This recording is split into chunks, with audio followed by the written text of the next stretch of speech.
আসসালামু আলাইকুম viewers. Malaysian ভাষায় ছোট ছোট শব্দ এবং অর্থসহ কিভাবে বাক্য গঠন করবেন। আপনি এখানে কি খুঁজতেছেন? এটা মালয়েশিয়ান ভাষা হবে আওয়াক চারি আপা di sini। আওয়াক অর্থ আপনি, চারি অর্থ খোঁজা, আপা অর্থ কি, di sini অর্থ এখানে। তো এখানে সিনি দিল হবে। আওয়াক চারি আপা di sini। আপনি এখানে কি খুঁজতেছেন? আওয়াক চারি আপা sini। আপনি এখানে কি খুঁজতেছেন?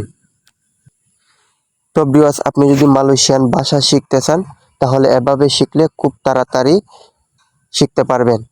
তো ভিডিওটি ভালো লাগলে অবশ্যই একটি লাইক করবেন এবং শেয়ার করে মানুষকে দেখার সুযোগ করে দেবেন। তো মালয়েশিয়ান ভাষা শিখতে পাশেই থাকুন।